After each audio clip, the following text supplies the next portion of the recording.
Did you really think a character from the RPGs would appear in the Mario movies? Kinda.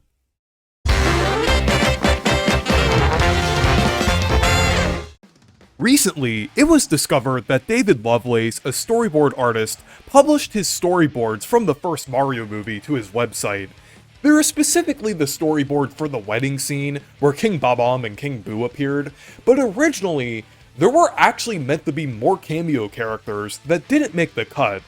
And one of them was none other than Rawk Hawk from Paper Mario: The Thousand-Year Door. Man, this would have been really exciting for me. It's interesting since the final movie actually didn't really have any references to the RPGs, outside of Hello Happy Kingdom being arranged in the vinyl version of the movie's soundtrack, and some light influences, like the Koopas wearing shades in one of the scenes. So, it would have been absolutely incredible to see a Thousand-Year Door character actually appear in the movie, and he actually makes a lot of sense for a character to include from that game, as he stands out and is easily recognizable for most of the people who've played Thousand-Year Door, even relatively casual fans. And interestingly, his design looks a bit more humanoid than it does in the games, almost kind of like how Fox McCloud looks in the Galaxy movie. And I can honestly see him being adapted in that way if he's ever added to any Mario games outside of the Paper Mario series, which is very unlikely, but I'm still coping. It also seems a bit weird that he'd be at Bowser's wedding, because he isn't really associated with Bowser, but at the same time, Bowser inviting a celebrity to his wedding is totally in character for him. I could totally see him doing that while trying to validate marrying Peach. And at the very least, in the Galaxy movie, we ended up getting some references to multiple Paper Mario games, and even brothership, with the books on Rosalina's bookshelf, so I was definitely happy about that.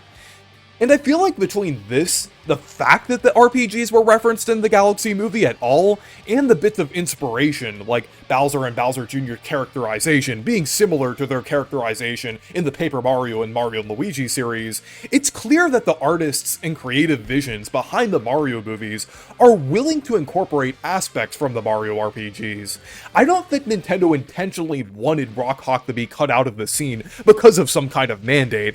I think they just ended up cutting some of the cameo characters because that wedding scene was already a bit busy. And I think there's definitely a possibility we could see some actual character cameos in the third movie. Like, I could see a brief interaction with one of the Paper Mario characters handled in a similar way to the NPC species in Gateway Galaxy in the Galaxy movie, or even one of the characters from the Mario & Luigi series, like the Brox. Though, I don't think it will be anything major, just a brief reference. And on top of Rawk Hawk, several other cut characters appear in this scene as well. Womp King from Super Mario 64, as well as Wart, Mouser, and Birdo, who eventually did end up appearing in the Galaxy movie. The fact that they are in the Galaxy movie could have been the reason for why they were cut. There's definitely a possibility that they could have been planned to eventually be a part of the movie universe years in advance. And I might be coping a little bit, but that could have been why they cut Rawk Hawk as well.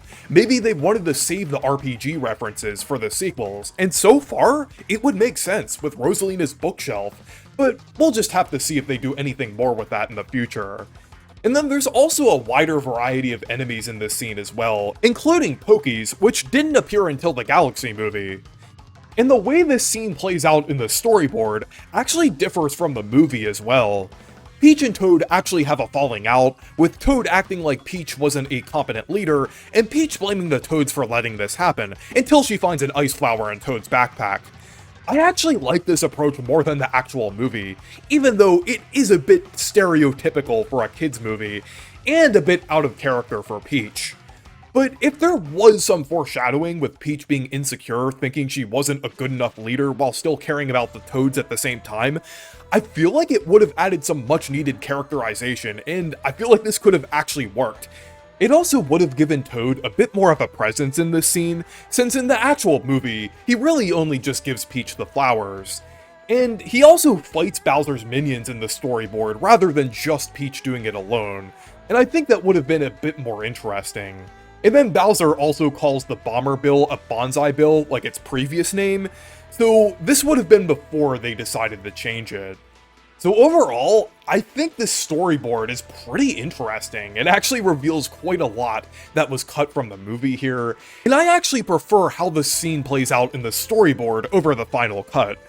But let me know what you think down in the comments, and thank you guys for watching this video. Make sure to leave a like and subscribe for more, and make sure to check out my Discord server and Blue Sky if you want to. Stay perky!